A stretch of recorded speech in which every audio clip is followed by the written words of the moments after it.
So anytime you bring up new Nintendo Switch hardware online, it is immediately a divisive topic because obviously Nintendo Switch fans are pretty hardcore and invested at this point, and a lot of people either feel like the Switch is doing great and selling fantastic, why does Nintendo need to do any kind of refresh anytime soon, and they believe that they don't. Then you have a whole nother camp of players that do believe, yes, we are starting to see the Switch hit its limitations at what it can run effectively, and we are seeing even first-party Nintendo Switch titles that are exclusive to the platform actually have performance issues, and whether or not you want to blame it on the hardware or the developers, that's up to you. But there's no doubt a case to be made that there are a lot of new games that are coming out in 2022 and 2023 that will just flat out not be playable on the current hardware we have today, at least natively. And it is even more evident that interest for new Nintendo Switch hardware is at an all-time high when anything small happens online in terms of a patent or some kind of hint of what Nintendo could be planning next, and that story quickly blows up. And in today's video, we have to discuss just that, a brand new patent that has appeared online, filed from Nintendo themselves, and break down and discuss what, if anything, this really means for new Nintendo Switch hardware in 2023 and beyond. What's up, Nation? If it's your first time on the channel, make sure you join Sunbro Nation by subscribing below. Hit the like button on this video if you enjoy it today, and make sure you turn on your bell notification icon so you're kept up to date with all the newest gaming news. And as I mentioned, guys, today we are discussing the new patent that has been filed officially from Nintendo around what appears to be a Switch OLED model, or it at least looks exactly like the OLED. And first off, shout out to Mike Odyssey, as I believe that from what I can tell, he is the person who discovered this and brought it to light. And then you had Nintendo Prime and RGT85 both making videos on this topic, amongst others, all great Nintendo focused content creators. But one thing that is notable around the history with Nintendo and filing new patents or updating existing ones, whatever the case may be, it is that they do this every time there is a new model Switch set to come out, whether that be something like the Nintendo Switch Lite or even the Nintendo Switch OLED Special Editions, which that is the big debated topic here. Is as you look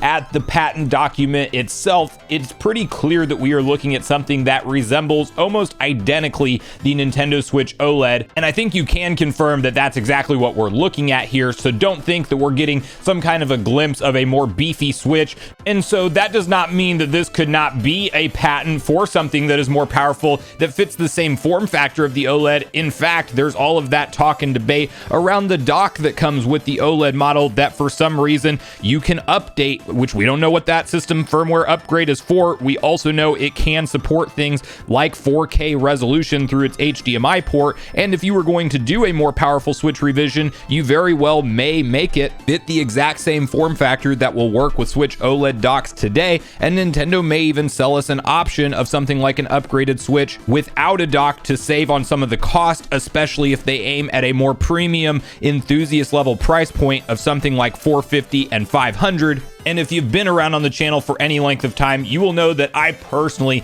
this entire time, have very much been in the camp that I think it is time for something more powerful. We are running off the same Tegra X1 that launched in 2017 on the Switch, but was actually a chip from 2015. It was already dated hardware at the time Nintendo brought this thing to market, and we are now still seeing developers bottlenecked with that same hardware that, yes, they can make the quote-unquote impossible ports work and run smooth on the Nintendo Switch, but just that term itself, impossible port, they have to do very tricky next level tactics at a development level that I don't claim to know how any of that stuff works, just to get some of these games running to an acceptable standard. And when the developers don't really know how to pull off that trickery, we see a lot of the performance issues that really seems like we're talking about every few new third-party releases on the Switch especially, and then even now some first-party Nintendo releases getting scrutinized for how they run on the system. And so I personally just feel like it's blatantly obvious that it's time for something more powerful, but Nintendo also has a system that is still selling like wildfire, so you can definitely make the case that we're not at the drop-off cliff point of no sales where they really have to refresh and give us what is next. And that's where the debate really ramps up and kicks in online.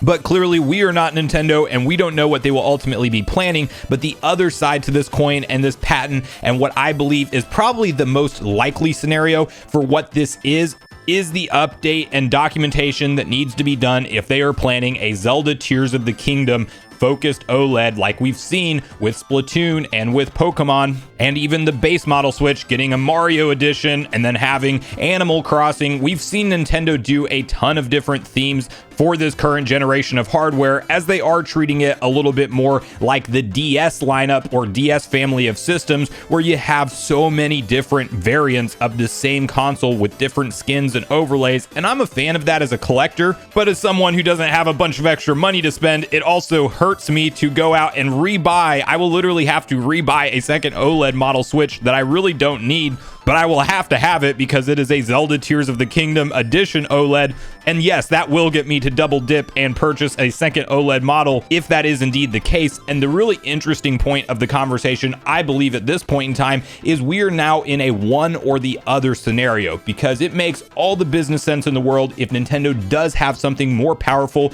with new Switch hardware in the works to launch it alongside of Zelda Tears of the Kingdom. Hit the copy paste button that they did with the original Zelda Breath of the Wild that kicked off the Switch to such a fantastic start in sales that we have never seen really fully decline since it originally launched. Do that same thing with whatever's next. It's new Nintendo Switch, Super Nintendo Switch, Nintendo Switch 2, Nintendo Switch Pro, whatever it is. If you actually want to charge a more premium price point and you want to give the existing user base a reason to upgrade to that new premium model, you launch it alongside of your biggest blockbuster game ever that will sell a ridiculous amount of copies guaranteed. There are so many eyeballs on this game, and if Nintendo clearly communicates that the best way to play it, not the only way, but the best way to play it, is on this more premium hardware that they are launching alongside of it, and you can have things like 60 frames per second with DLSS technology baked in and a 4K upscaled image on your TV with Zelda Tears of the Kingdom, people will go out and spend that extra money, I personally believe.